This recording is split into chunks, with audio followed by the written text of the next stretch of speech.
Hello, dear friends. This is the Quasaria channel, and today we have a truly captivating journey into one of the greatest mysteries of modern astrophysics ahead of us. We'll talk about a question that sounds deceptively simple. Why don't galaxies fly apart?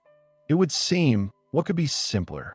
There's gravity, it holds everything together, and that's that. But when scientists in the 20th century began studying this question in detail, they encountered something completely incredible. It turned out that galaxies should have flown apart billions of years ago, but they don't. And the reason that astronomers discovered turned our entire understanding of the universe upside down. Today, we'll learn the story of one of the most dramatic discoveries in the history of science: the discovery of dark matter. We'll talk about brilliant scientists who weren't afraid to challenge established ideas, about observations that left physicists stumped, and about how humanity realized it lives in a universe where 95% of the content is invisible to our eyes. Make yourself comfortable, grab a cup of tea or coffee, and let's begin this amazing journey through space and time. Before we delve into the problem, let's understand what a galaxy is and how it's structured. Understanding the structure of galaxies is critically important for our entire story. A galaxy is a gravitationally bound system consisting of stars, star clusters, interstellar gas and dust, dark matter, and, as we now know, other components. The sizes of galaxies vary from dwarfs containing just a few billion stars to giants with trillions of stars.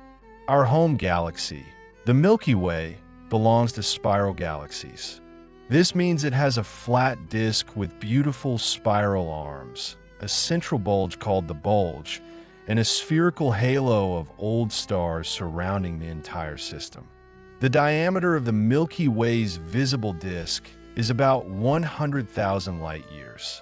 For comparison, light travels from one edge of our galaxy to the other for 100,000 years.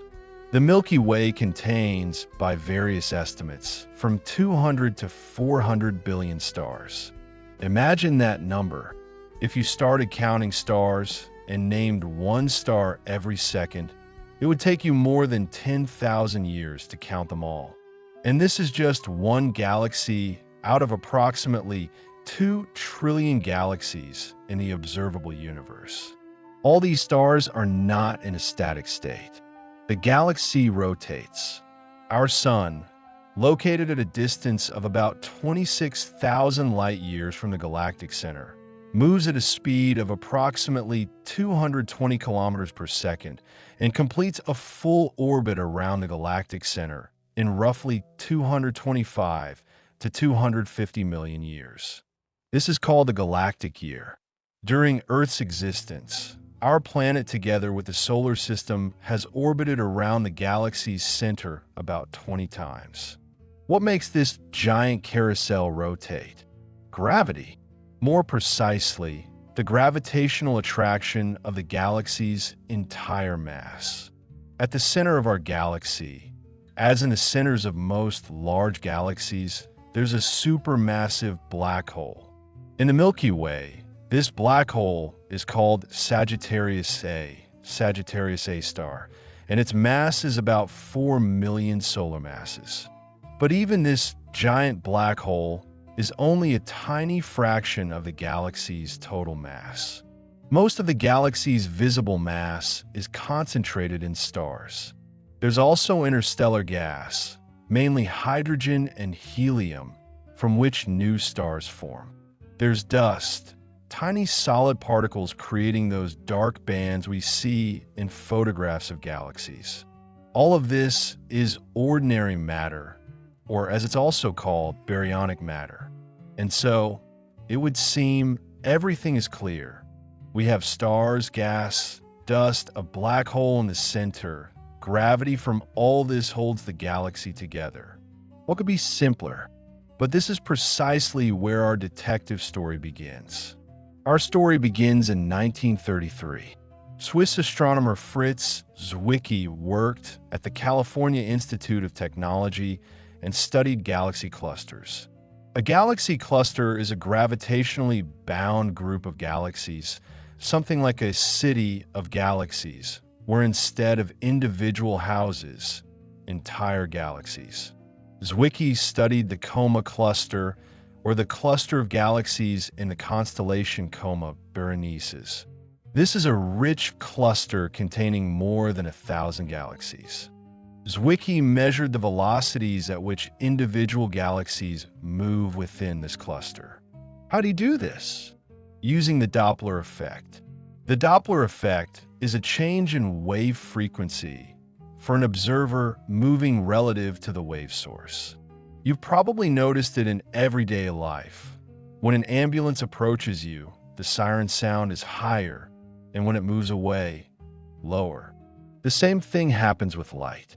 If a light source approaches us, its spectral lines shift toward the blue end of the spectrum, blue shift, and if it moves away, toward the red shift. By measuring the red and blue shifts of spectral lines in light from different galaxies in the cluster, Zwicky could determine their velocities. And here he was in for a surprise. The galaxies were moving very fast, at speeds on the order of 1,000 kilometers per second. This is an enormous speed.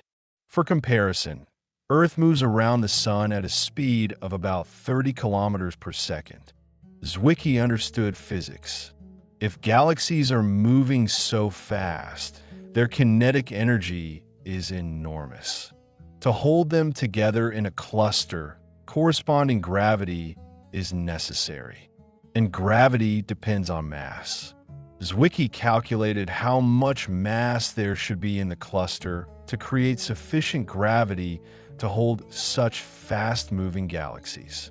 Then he tried to estimate the visible mass of the cluster. He counted the number of galaxies, estimated each one's mass by its luminosity. Bright galaxies are usually more massive, and got a number. And this number turned out to be too small, 50 to 100 times smaller than required. Zwicky faced a choice. Either his calculations were wrong, or the laws of physics don't work as we think, or there's a huge amount of matter in the cluster that we don't see.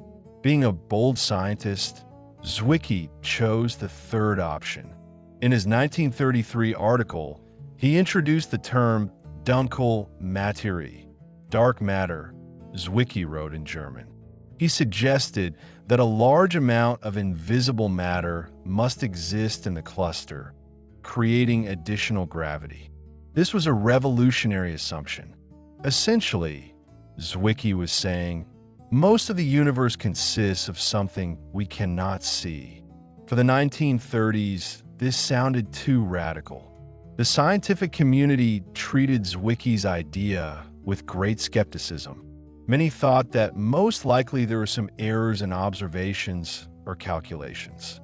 Maybe there are many dim stars and clusters that we simply don't notice, or there's more intergalactic gas than we think.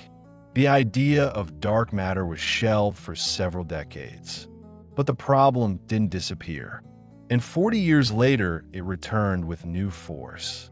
Let's jump to the 1960s and 1970s. American astronomer Vera Rubin, together with her colleague Kent Ford, began a systematic study of spiral galaxy rotation. And it was this work that became a turning point in dark matter history. Vera Rubin was an outstanding scientist, but her path in science was not easy. At that time, women in astronomy had to face significant prejudice. When Rubin was a student in 1948, she wasn't allowed to use the Palomar Observatory. Women simply weren't admitted there. But this didn't stop her. She continued to work, and her research ultimately changed our understanding of the universe. In the late 1960s, Rubin and Ford began a detailed study of the Andromeda Galaxy, our nearest large galactic neighbor, located at a distance of about 2.5 million light years. They used a new, very sensitive spectrograph developed by Ford, which allowed measuring rotation velocities with high precision. What exactly were they measuring? They observed spectral emission lines from gas in the galaxy at different distances from its center. By measuring the Doppler shift of these lines, they could determine at what speed gas rotates around the galaxy's center at a given distance. Now, let's remember the solar system.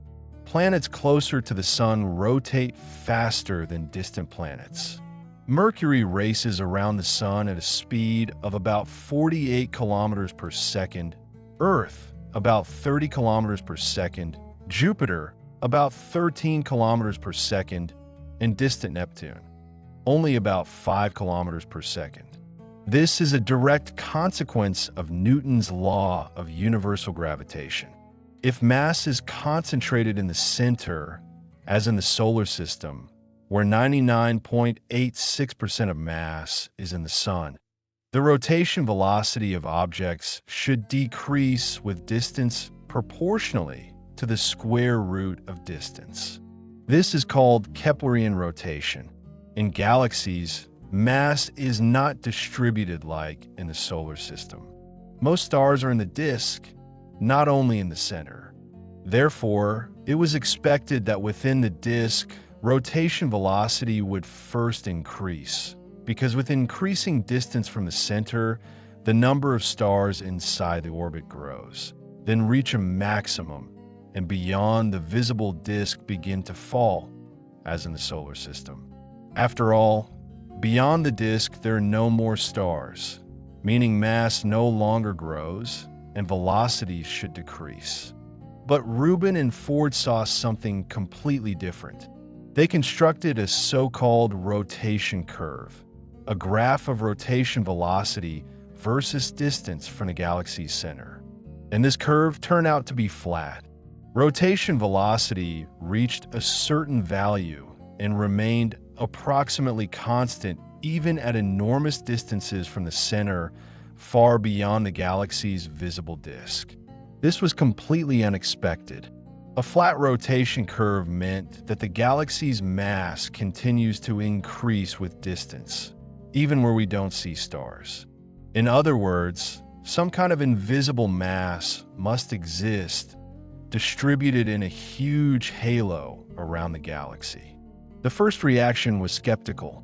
Maybe this is a peculiarity only of Andromeda? But Rubin was persistent.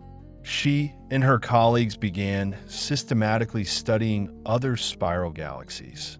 One after another, dozens of galaxies showed the same pattern, flat rotation curves. This was not an exception, but a rule. Let's understand what this means physically. For an object to move in a circular orbit, gravitational attraction must provide the necessary centripetal force. If velocity is constant at all distances, this means gravitational force per unit mass must also remain approximately constant with distance, which, in turn, means linear mass growth with distance. But we don't see this mass. The galaxy's luminosity falls with distance. The number of stars decreases, but gravity somehow remains. Rubin was able to estimate how much invisible mass there should be. It turned out to be at least 5 to 10 times more than visible mass. Some galaxies showed even more dramatic ratios. It turned out that most of the galaxy is invisible. Let's now examine in more detail the physics of why galaxies should have flown apart without additional invisible mass. This is a key point for understanding the entire problem. Imagine you've tied a stone to a rope and are spinning it over your head. The stone moves in a circle thanks to rope tension, which provides centripetal force. If you spin the stone faster, rope tension increases. If the rope isn't strong enough, it will break and the stone will fly off tangentially. In a galaxy, gravity plays the role of the rope. A star at the galaxy's edge rotates at a certain speed. This creates centrifugal force. More precisely, this is an inertia effect. The star wants to move in a straight line, which tends to throw the star out of the galaxy. This is counteracted by gravitational attraction of all mass located closer to the galaxy's center. For a stable circular orbit, these two forces must be in exact equilibrium. But even if we consider that mass in a galaxy is distributed in a disk beyond the disk, where there are no more stars, velocity should still decrease. After all, for a star rotating far from the center, all the galaxy's mass is inside its orbit, and this mass no longer grows with increasing distance. When Vera Rubin measured real velocities, they turn out to be too large. At a distance, say, 50,000 light-years from the center, where there are almost no visible stars, gas rotated at the same speed as in the galaxy's central regions. This meant that centrifugal force there is enormous. Calculations showed if the galaxy had only the mass we see, stars and gas at the periphery would move so fast that gravity would be insufficient to hold them. They should fly away into intergalactic space. The galaxy should lose its edges, become smaller, evaporate. Moreover, if you calculate the time it would take for the galaxy to completely fall apart under such conditions, it's only a few 100 million years, a very short time by cosmic standards. But we see galaxies that are billions of years old, and they perfectly preserve their structure. The only reasonable explanation: galaxies have additional mass that doesn't emit light but creates gravity. And this mass must be distributed in a huge spherical halo extending far beyond the visible disk. It's precisely the gravity of this halo that keeps the galaxy's outer parts from flying apart. As scientists studied the problem more deeply, it became clear that dark matter is not some marginal correction to our models. It's a fundamental component of the universe, and moreover, a dominant one. Let's look at the numbers. When astrophysicists calculated how much dark matter is required to explain galaxy rotation curves, astonishing results emerged. In a typical spiral galaxy like the Milky Way, the ratio of dark matter to visible matter is approximately 10:1. That is, for every kilogram of stars, gas, and dust, there are 10 kilograms of invisible dark matter. But that's not all. Let's expand the scale and look at the universe as a whole. Cosmologists use several independent methods to estimate the universe's composition, and they all give consistent results. The first method is observations of relic radiation. This is radiation left over from the Big Bang, a kind of photograph of the infant universe when it was only 380,000 years old. The Planck Space Telescope measured with the highest precision tiny temperature fluctuations in this radiation. Analysis of these fluctuations allows determining cosmological parameters, including the density of different types of matter. The second method is studying the large-scale structure of the universe, the distribution of galaxies and galaxy clusters. The third is observations of distant supernovae, allowing measurement of the universe's expansion history. All these methods lead to the same picture. The modern cosmological model, called lambda-CDM, lambda-cold dark matter, gives the following composition of the universe. Ordinary baryonic matter, approximately 5%. Dark matter, approximately 27%. Dark energy, approximately 68%. Think about this. Everything we've ever seen, everything that makes up stars, planets, gas clouds, and ourselves, is only 5% of the universe's total content. dark matter makes up more than a quarter of the universe, meaning there's approximately 5 to 6 times more of it than ordinary matter. And what is dark energy, which makes up the largest part? This is an even more mysterious substance responsible for the accelerated expansion of the universe. But this is a topic for a separate, no less fascinating conversation.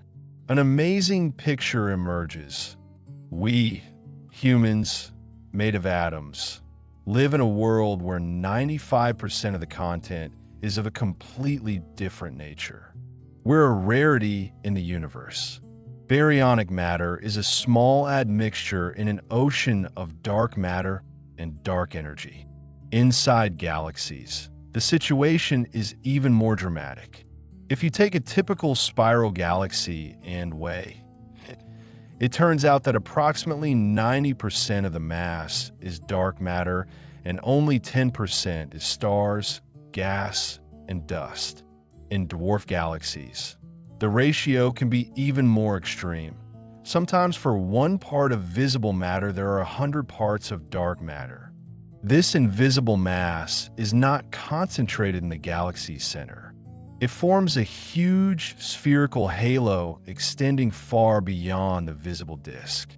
If our eyes could see dark matter, galaxies would look completely different, like huge diffuse spheres, inside which small bright disks of visible stars seem merely decorative. Galaxy rotation curves are striking, but not the only evidence of dark matter's existence. Over decades of research, numerous independent proofs have accumulated, and they all point to the same thing. First, galaxy clusters.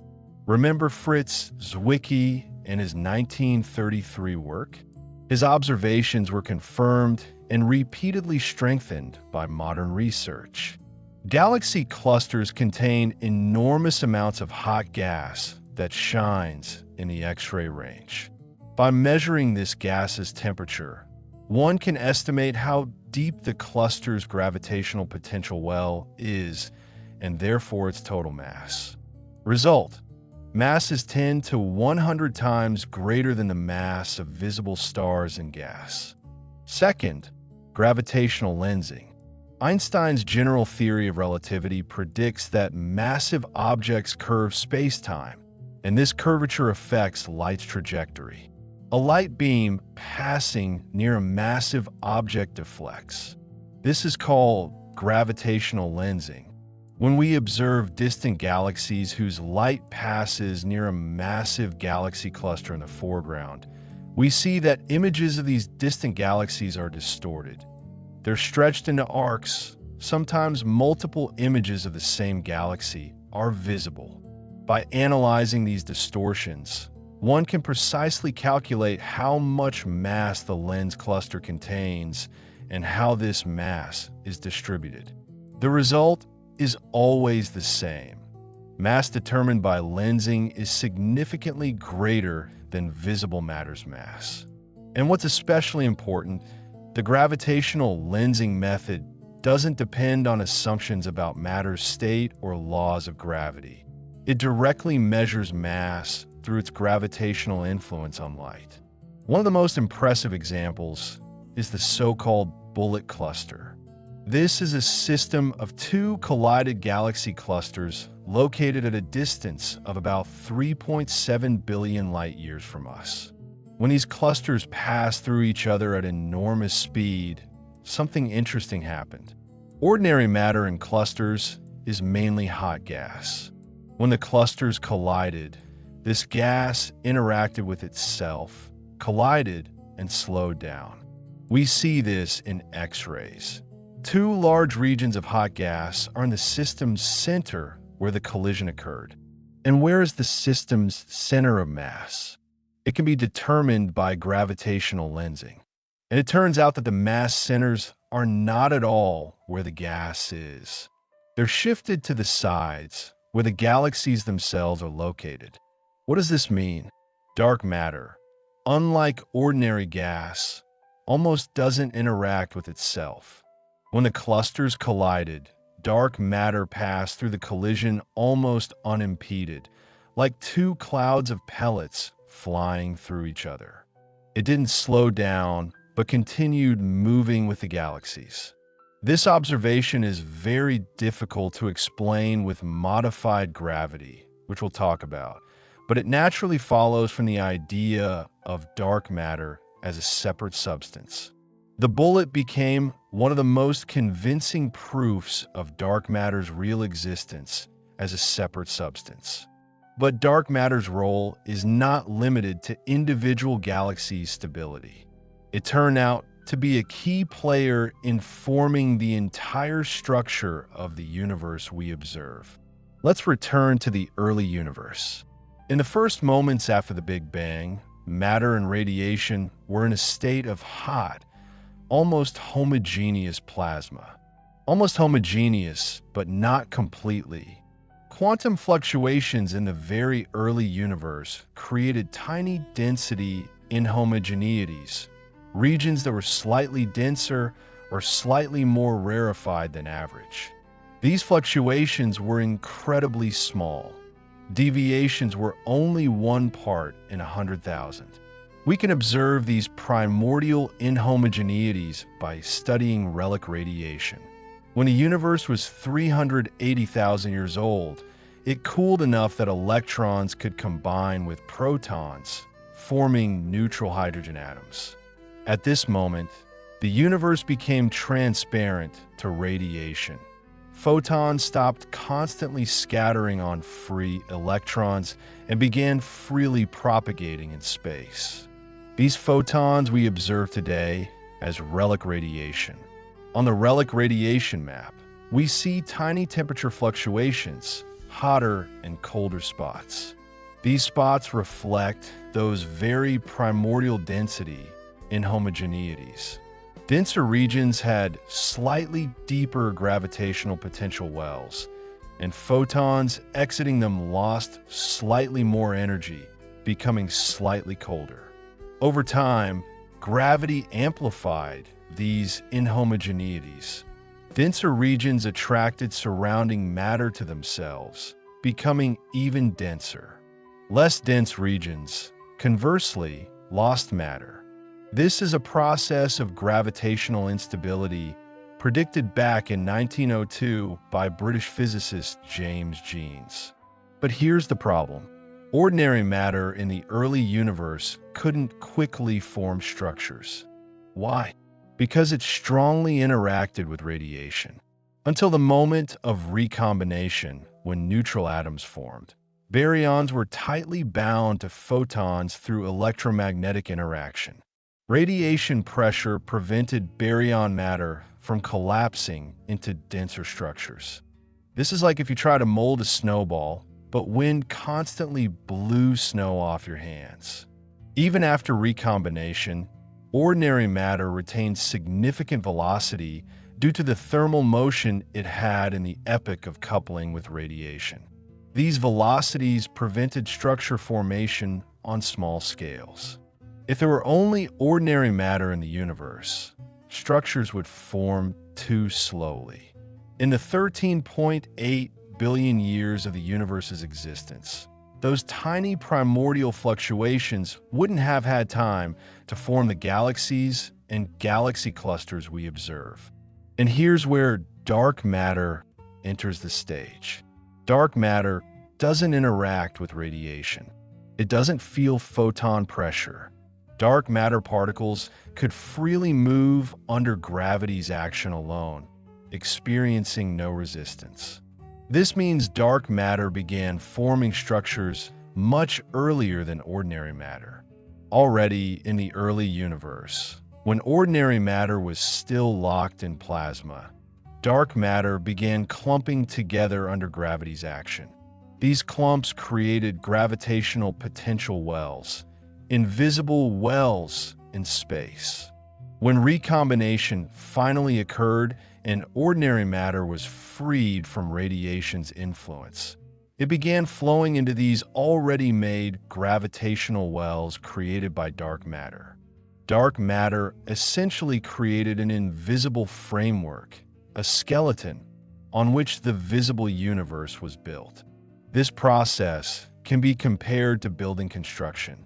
Dark matter is the load-bearing framework of steel beams, and ordinary matter is the walls, windows, and finishes that attach to this framework. Without the framework, the building cannot stand. Modern computer simulations of the universe's evolution confirm this picture. When astrophysicists run supercomputer models, including dark matter, they get a universe structure strikingly similar to what we observe. Filaments and walls of galaxies surrounding huge voids, hierarchical structure where small galaxies merge to form large ones, and those gather into clusters and superclusters. If you run a simulation with only ordinary matter, the result is completely different. The structure is too diffuse, too smeared, not at all like the real universe. So we know dark matter exists. We know how much of it is in the universe. We know how it's distributed in galaxies and clusters. But we still don't know the main thing. What is it made of? This is one of the most fundamental open questions in modern physics. What particles form dark matter? Decades of research have given us a list of properties that dark matter must have. First, it must be dark, that is, not emit or absorb electromagnetic radiation, light, radio waves, X-rays, etc. If it interacted with photons, we'd see it. Second, it must be stable or at least have a lifetime greater than the universe's age. If dark matter particles decayed quickly, it would no longer remain. Third, it must be cold. That is, particles must move slowly, much slower than the speed of light, at the moment of structure formation. This is necessary for dark matter to be able to gather into sufficiently compact clumps. Hot, dark matter, whose particles move at near light speeds, couldn't form small-scale structures. Fourth, it must interact very weakly with ordinary matter. Otherwise, we'd have already detected it in laboratory experiments. Scientists have considered many possible candidates for the role of dark matter. Let's go through the main ones. The first thing that comes to mind, maybe it's just ordinary objects that don't emit enough light. For example, black holes of various masses, brown dwarfs, objects too small to become stars, rogue planets not tied to stars, white dwarfs, remnants of dead stars, neutron stars, cold gas and dust. Such objects from ordinary matter receive the name macho, massive compact halo objects. They can be attempted to be detected using gravitational microlensing. If such a dark object passes between us and a distant star, its gravity acts as a lens, briefly amplifying the star's brightness. In the 1990s, several large observational programs were conducted, Macho, Eros, OGLE, that tracked millions of stars, searching for such microlensing events. Result? Microlensing events were indeed observed, but there were too few of them. Analysis showed that machos can constitute only a small fraction of dark matter, no more than 20%, and only in a fairly narrow mass range. Besides, there are serious theoretical constraints on the amount of ordinary baryonic matter in the universe. These constraints follow from the theory of primordial nucleosynthesis, the process of light element formation in the first minutes after the Big Bang. The ratios of hydrogen, helium, deuterium, and lithium amounts in the universe are very precisely predicted by theory and depend on baryon density. Observed ratios indicate that there are approximately as many baryons as we see, those same 5% of the universe's total density. Consequently, dark matter cannot consist of ordinary atoms. It's something fundamentally different. WIMPs, weakly interacting massive particles. For the last decades, the main candidate for the role of dark matter particles were so-called WIMPs, weakly interacting massive particles. The idea of WIMPs is very attractive because it naturally arises in some extensions of the standard model of particle physics, particularly in supersymmetry theory. Supersymmetry predicts the existence of an entire set of new particles, superpartners of known particles.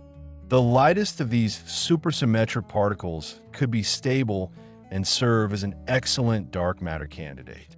WIMPs should have a mass on the order of 10 to 1,000 proton masses and interact with ordinary matter through the weak nuclear interaction, one of 4 fundamental interactions in nature. The weak interaction is indeed very weak. It's much weaker than electromagnetic. That's precisely why WIMPs are so difficult to detect. The beauty of the WIMP hypothesis is that it offers an elegant explanation for the amount of dark matter in the universe. Calculations show that if WIMPs exist with the proposed properties, then in the early universe, approximately as many should have formed as needed to explain the observed dark matter density. This is called the WIMP miracle. Simply an amazing coincidence. Axions. Another popular candidate is axions. These are hypothetical particles that were proposed in the 1970s to solve a completely different problem in particle physics, known as the CP violation problem in strong interaction. But it turned out that axions could also be dark matter. Unlike WIMPs, axions should be very light. Their mass could be trillions of times smaller than a proton's mass. But there should be incredibly many of them. If axions exist, then every cubic centimeter of space contains billions of axions, forming something like an invisible condensate permeating all space. Axions interact extremely weakly with ordinary matter, even weaker than WIMPs. But there's one possibility to detect them. In a strong magnetic field, an axion can sometimes turn into a photon. Experiments searching for axions use super strong magnets and try to register these rarest transformations. Sterile neutrinos. Neutrinos are real particles we already know. They're produced in huge quantities in nuclear reactions in the sun and other stars, in supernovae, and even in Earth's atmosphere when cosmic rays collide with air atoms. Every second, trillions of neutrinos pass through your body without interacting. Known types of neutrinos are too light and too fast, hot, to be dark matter. But physicists assume that other types of neutrinos may exist, called sterile neutrinos. They would interact even more weakly than ordinary neutrinos and could be much more massive. With certain parameters, sterile neutrinos could explain dark matter. Primordial black holes. Another interesting possibility is primordial black holes. These are black holes that could have formed not from stellar collapse, but in the very first moments after the Big Bang, from density fluctuations in the early universe. Such black holes could have various masses, from tiny microscopic to thousands of solar masses. If they exist in sufficient quantity, they could constitute a significant part of dark matter. Primordial black holes attracted special attention after LIGO, Laser Interferometer Gravitational Wave Observatory, began detecting black hole mergers. Some of the detected black holes turn out to be quite massive, which made some scientists wonder, couldn't these be primordial black holes? However, there are serious constraints on how large a fraction of dark matter primordial black holes can constitute, especially in certain mass ranges. These constraints follow from various observations, including microlensing, effects on relic radiation, and others. If dark matter exists, can it be detected directly? Physicists worldwide are trying to do this. and three main approaches to the search have been developed. Direct detection. The idea of direct detection is simple. If our galaxy is immersed in a dark matter halo, then dark matter particles must constantly pass through Earth and through us. Earth moves around the sun moves through the galaxy, and this motion creates a kind of wind of dark matter particles. Imagine you're riding a motorcycle in the rain. Even if rain is falling vertically down, from your point of view, drops fly at you from ahead because of your motion. The same with dark matter.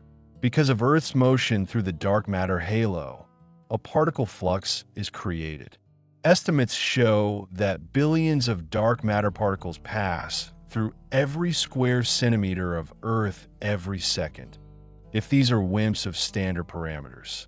But they interact incredibly rarely. A dark matter particle can pass through Earth like a bullet through fog, almost not noticing it. But almost never doesn't mean never at all. Very rarely, maybe once in several days or weeks, a dark matter particle can collide with an atomic nucleus in a detector. In such a collision, the nucleus receives a small recoil, it shifts slightly, and this tiny transferred energy can be attempted to be registered. Sounds simple, but in practice it's incredibly difficult. The problem is that there are many other processes that can cause similar signals. Cosmic rays, natural radioactivity in detector materials and surrounding rocks, even radon in air, all this creates a background against which one must search for the rarest signal from dark matter. To reduce background, direct detection experiments are placed deep underground.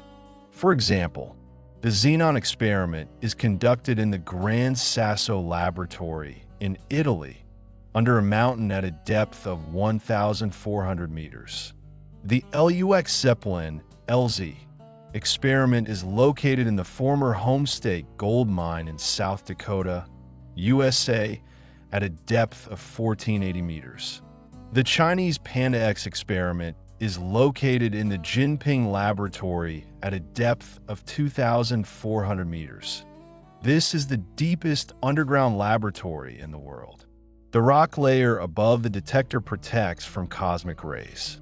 Detectors are made from ultra-pure materials with minimal radioactive impurity content. They're cooled to extremely low temperatures, sometimes almost to absolute zero, to reduce thermal noise. Many experiments use noble liquids, liquid xenon or liquid argon. When a particle interacts with a xenon atom, a light flash occurs and electrons are knocked out. By detecting both light and electrons, one can distinguish a signal from dark matter and background events. Over the last 20 years, the sensitivity of these experiments has grown thousands of times. But so far, no convincing signal from dark matter has been detected. There are several intriguing hints, but all of them either weren't confirmed with more careful verification or weren't reproduced by other experiments. What does this mean? This doesn't mean dark matter doesn't exist. This means that if dark matter exists in the form of WIMPs, then it interacts with ordinary matter even more weakly than we thought. Or dark matter is not WIMPs, but something else. Indirect detection. The second approach is indirect detection.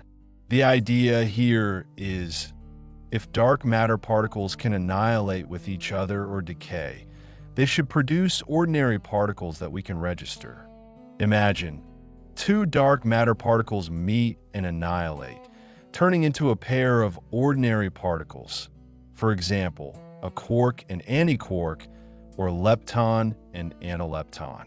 These particles then decay or interact, producing a cascade of other particles, including gamma quanta, neutrinos, positrons, and protons. Where is the probability of such annihilations highest? In places with high dark matter density, in galaxy centers, in galaxy cluster centers, in dwarf satellite galaxies of the Milky Way, which are believed to consist almost entirely of dark matter. Space gamma-ray telescopes, such as the Fermi Gamma-ray Space Telescope, scan the sky searching for excess gamma radiation from these places. On Earth, experiments like AMS, Alpha Magnetic Spectrometer, on the International Space Station search for unusual ratios of particles and antiparticles in cosmic rays. Have there been successes? There were intriguing findings. For example, AMS detected an excess of high-energy positrons in cosmic rays. This could be a signal from dark matter annihilation, but it could also be explained by astrophysical sources such as pulsars. In the Milky Way center, the Fermi telescope observed excess gamma radiation, which some researchers interpreted as a possible signal from dark matter. But other explanations, including a population of thousands of millisecond pulsars, can also explain the observations. The problem with indirect detection is that astrophysical backgrounds are very complex and poorly known. It's difficult to say with confidence, this is definitely from dark matter and not from some ordinary astrophysical process. Collider searches. The third approach is attempting to create dark matter in a laboratory.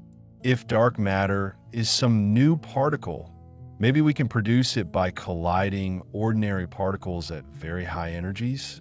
The most powerful machine for this is the Large Hadron Collider, LHC, at CERN on the border of Switzerland and France.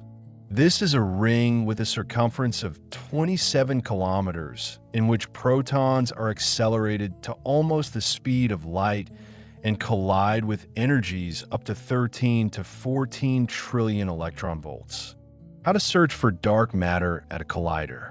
Dark matter particles, if they're produced in a collision, will immediately fly out of the detector without leaving a trace.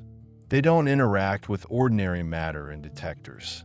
But one can search for missing energy and momentum. By conservation laws, total energy and momentum before collision must equal total energy and momentum after.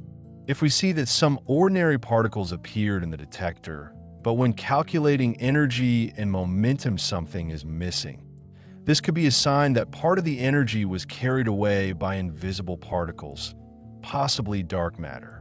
The LHC has been actively searching for such events for more than 10 years.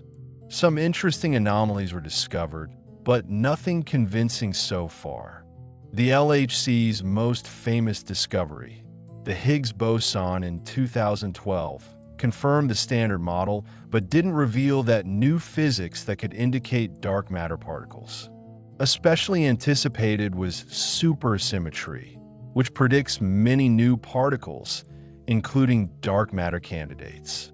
But so far the LHC hasn't found any signs of supersymmetric particles. This doesn't completely exclude supersymmetry. Perhaps superpartners are too heavy for LHC energies, but enthusiasm for the simplest versions of supersymmetry has waned. To be fair, not all physicists agree with dark matter. Alternative explanations of observed phenomena exist, and the main among them is modified gravity. The basic idea is, what if the problem isn't that we don't see something, but that we incorrectly understand gravity? Maybe gravity laws don't work quite as Newton's or even Einstein's theories describe, especially under certain conditions. The most famous modified gravity theory is MOND, Modified Newtonian Dynamics, proposed by Israeli physicist Mordechai Milgrom in 1983. Milgrom noticed an interesting pattern. Problems with galaxy rotation curves arise where gravitational acceleration becomes very small, on the order of 10 to minus 10 meters per second squared. This is billions of times smaller than free fall acceleration on Earth. Milgrom suggested, what if at such small accelerations Newton's second law, force equals mass times acceleration, stops working in its ordinary form. What if the relationship between force and acceleration changes at small accelerations? He proposed a modified formula and showed that with its help one can explain flat galaxy rotation curves without invoking dark matter. Moreover, Milgrom's formula contains one new fundamental constant of nature, that very critical acceleration, and this constant amazingly agrees with observations from many galaxies. MOND indeed works quite well for individual galaxies. It predicts observed rotation curves with astonishing precision. Moreover, it makes successful predictions in some cases where dark matter models require additional assumptions. But MOND has serious problems. First, this is not a full-fledged gravity theory, but rather a phenomenological formula. There were attempts to create a relativistic theory underlying MOND, for example, TeVis, tensor vector scalar gravity, but they're complex and have their own problems. Second, MOND works poorly for galaxy clusters. Even with modified gravity, there's not enough mass there. MOND supporters have to assume that clusters have some additional invisible mass. Usually they talk about neutrinos or other forms of ordinary matter, but then the advantage over dark matter is lost. Third, and this is most important, MOND cannot explain observations of the bullet cluster. Remember that system of collided galaxy clusters? They're the center of mass, determined by gravitational lensing, is not where the visible matter is. This is very difficult to explain with modified gravity, but naturally follows from the existence of dark matter as a separate substance. Fourth, MOND doesn't explain the formation of a universe's structure. Computer simulations with MOND don't reproduce the observed distribution of galaxies and large-scale structure.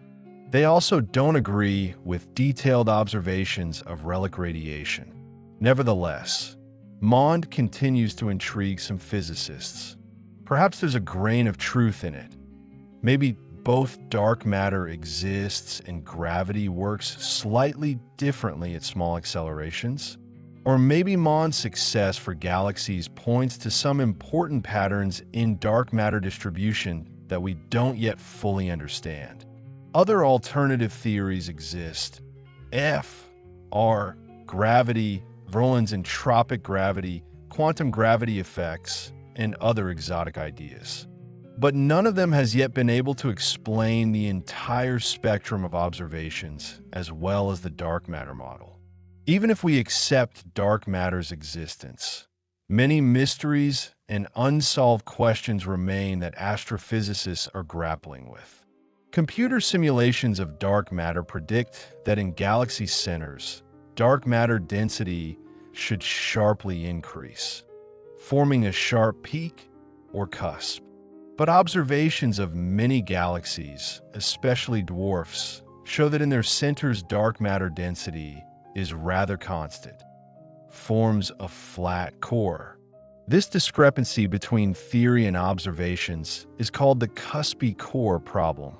Why does this happen? Perhaps ordinary matter, gas and stars, affects dark matter distribution more strongly than we thought. Supernova explosions, stellar wind, central black hole activity, all this can eject gas from the galaxy's center, and this motion can smear dark matter concentration. Or perhaps dark matter particles interact with each other slightly more strongly than we assumed. The missing satellites problem. Simulations predict that around a large galaxy like the Milky Way, thousands of small satellite galaxies should orbit, but we observe only several dozen. Where do the rest go? Perhaps they exist, but are too dim to detect. These are dark galaxies, almost entirely consisting of dark matter with a minimal number of stars. Modern telescopic surveys indeed find more and more very dim dwarf galaxies. Perhaps the problem will be solved when we learn to search for them better. Or, again, this may indicate that dark matter properties differ from the simplest cold dark matter model. For example, if dark matter is slightly warm, particles move slightly faster.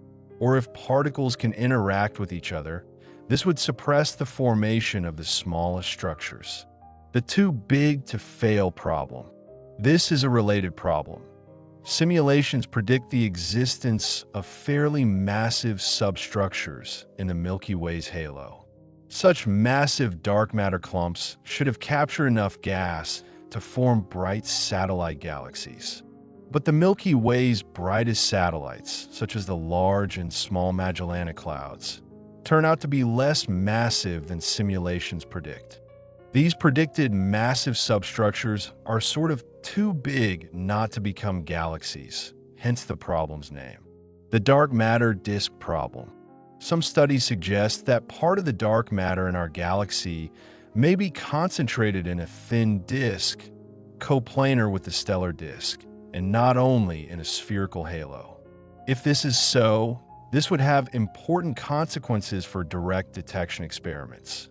But the question remains controversial. Self-interacting dark matter. To solve some of the mentioned problems, physicists are considering models in which dark matter particles can interact with each other, but not with ordinary matter. Such self-interacting dark matter would behave slightly differently than completely non-interacting matter and could smooth out some sharp peaks in galaxy centers. Experiments and observations continue, and these mysteries will gradually become clearer. They remind us that our understanding of dark matter is still incomplete, and many discoveries lie ahead. So where are we today, almost 90 years after Zwicky's work, and what awaits us in the future? On one hand, evidence for dark matter's existence is incredibly convincing. Multiple independent observations, galaxy rotation curves, cluster dynamics, gravitational lensing, universe structure formation, relic radiation, all point to the same thing. Approximately 27% of the universe's mass energy consists of some invisible matter.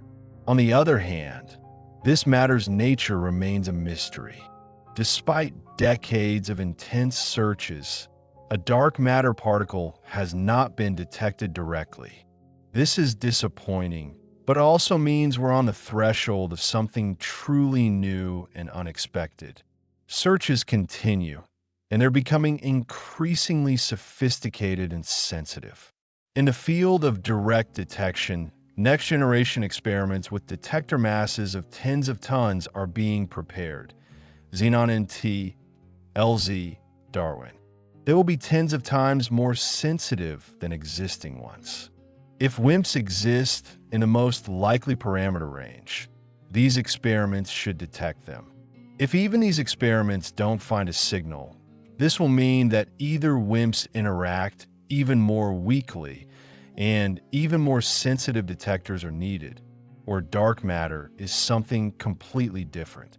Axion searches are also intensifying. Experiments like ADMX, Axion Dark Matter Experiment, Haystack, Organ, and others use different methods and investigate different ranges of possible axion masses. This is long and painstaking work because axion parameters can vary in an enormous range. At colliders, after the LHC upgrade, the high luminosity LHC will begin operating with higher luminosity, which will allow studying rare processes and searching for heavier particles. Future colliders are also planned, perhaps the International Linear Collider, ALC, in Japan, or the Future Circular Collider, FCC, at CERN with energies tens of times higher than the LHC. In orbit and on Earth, new telescopes are being prepared that will help study dark matter by indirect methods. The James Webb Space Telescope is already working and studying the earliest galaxies in the universe. Understanding how the first structures formed will help us better understand dark matter's role.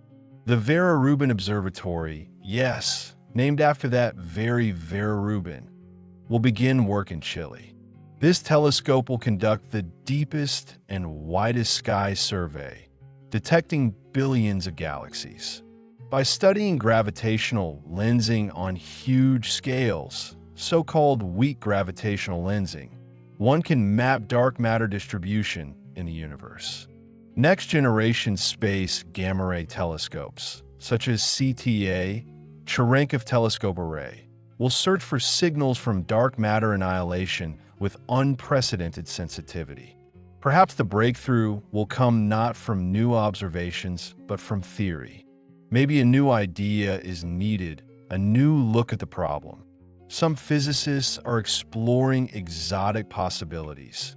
Dark matter may not be one type of particle, but an entire dark sector, with many different particles and its own interactions. A dark photon, dark atoms, even dark stars may exist. This would open an entire invisible world parallel to ours. Others are exploring connections between dark matter and other physics mysteries. Why is there more matter in the universe than antimatter? Why are neutrino masses so small? Maybe these problems are connected. Let's step back and think about the broader significance of dark matter's story. Once we thought Earth was the center of the universe. Copernicus showed this wasn't so. Earth revolves around the sun. This was the first great displacement of humanity from a central position in the cosmos. Then we learned that the sun is just one of hundreds of billions of stars in our galaxy. Second displacement. Then it turned out that our galaxy is just one of trillions of galaxies in the observable universe. Third displacement. The discovery of dark matter is the fourth, and perhaps the most radical displacement. It turns out we're made not only of unusual material, atoms, but this material constitutes only a tiny fraction of the universe. We're a rarity, an exception, not the rule. On the other hand, this discovery shows the amazing power of the scientific method. We cannot see dark matter directly. We can detect it only indirectly through its gravitational influence. And nevertheless, using mathematics, physics, careful observations, and logic, we were able not just to suppose its existence, but to determine how much of it is in the universe, how it's distributed, what properties it must have. This resembles detective work. The criminal left the crime scene, but left traces. A good detective can reconstruct much about the criminal from these traces: his height, weight, where he was, where he went. So we, studying dark matter's traces, its gravitational influence, reconstruct its properties without even seeing it directly. Dark matter's story is also a lesson in scientific humility. It teaches us that the universe is stranger and more amazing than we can imagine. It reminds us that our intuitive ideas, based on everyday experience, can be deeply incomplete. Who would have thought that most of the universe is invisible? This contradicts all our experience. But observations are irrefutable, and science forces us to accept this amazing reality. At the same time, this is a source of hope and inspiration. We live in an era when one of nature's greatest mysteries is still unsolved. Perhaps in the coming years or decades, a discovery will be made that will enter history textbooks. Perhaps some of the young people listening to this will participate in this discovery. You might ask, why is this important? How does dark matter affect our everyday life? After all, it almost doesn't interact with ordinary matter. Can we simply ignore it? The answer is multilayered. At a practical level, understanding dark matter is critical for understanding the universe's evolution, galaxy formation, and ultimately the emergence of conditions for life. Without dark matter, galaxies, stars, planets, and we ourselves wouldn't exist. At an intellectual level, this is one of nature's fundamental mysteries. Humanity has always strived to understand the world around us. This striving is part of what makes us human. At a practical technology level, the history of science shows that fundamental research often leads to unexpected practical applications. When Einstein developed general relativity, he didn't think about GPS navigation, but without accounting for relativistic effects, GPS wouldn't work accurately. When physicists studied quantum mechanics, they didn't foresee transistors, computers, and smartphones. Technologies developed for searching for dark matter, ultra-pure materials, ultra-sensitive detectors, cryogenic systems, data analysis methods are already finding application in medicine, security, and other fields. So we've taken a long journey. Let's remember where we began. Why don't galaxies fly apart? The answer we have today: they're held together by gravity. Not only the gravity of visible stars and gas, but mainly the gravity of dark matter. This mysterious substance, which is 5 to 6 times more abundant than ordinary matter, which we cannot see, which almost doesn't interact with us, but which is absolutely necessary for galaxies' existence, the universe's structure, and ultimately ourselves.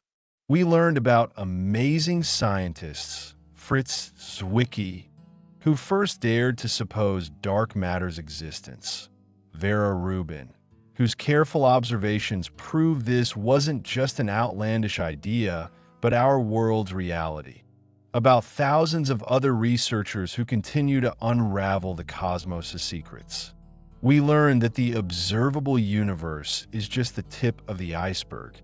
Below the visible surface lies a huge, invisible world that we're only beginning to understand. 95% of the universe consists of dark matter and dark energy, substances whose nature we haven't yet comprehended. We learned about the heroic efforts of physicists worldwide who build detectors deep underground, launch space telescopes, create the most powerful supercomputer simulations, trying to catch the elusive signal from dark matter, or at least better understand its properties. And we learned that the mystery is not yet solved. After almost a century of research, we know that dark matter exists, where it is, how much there is, what role it plays. But we still don't know what it's made of. This is one of the greatest unsolved problems in science. Perhaps the answer will be found tomorrow. Perhaps in 10 years. Perhaps in 50. But sooner or later, thanks to humanity's persistence, ingenuity, and curiosity, this mystery will be unraveled. And when this happens, it will be a moment of human mind's triumph. A moment when we touch one of the most fundamental truths about our universe. Meanwhile, galaxies continue to rotate, held together by dark matter's invisible embrace. Billions of stars follow their orbits, not suspecting that most of the mass governing their motion is invisible. And we, humans on a small planet near an unremarkable star on an ordinary galaxy's edge, continue to look at the sky, ask questions, and seek answers. Because this is what makes us human. This is what allowed us to journey from caves to space telescopes, from myths to mathematics, from fear of the unknown to a thirst for understanding. And this is what will one day allow us to unravel dark matter's mystery and answer the question, what is our amazing universe really made of? Thank you for being with us on this fascinating journey through one of modern science's greatest mysteries. Today we talked about why galaxies don't fly apart and learned that the answer to this simple question led us to discover an invisible world constituting most of the universe. This is the Quasarea channel, and we'll continue exploring the cosmos's mysteries together with you. If you enjoyed this episode, like it, subscribe to the channel, and definitely write in the comments about which cosmic mysteries you'd like to learn more about. Maybe about dark energy, or about black holes, about the possibility of life on other planets, or about time travel. Remember, every time you look at the night sky, you see only a tiny part of what's there. Most of the universe is hidden from our eyes, but not from our minds. And in this lies humanity's greatest adventure, the striving to understand the incomprehensible, to see the invisible, to know the unknowable. Until new meetings in a universe of knowledge, keep looking at the sky and asking questions. This is how great discoveries are made. Clear skies and new discoveries to you.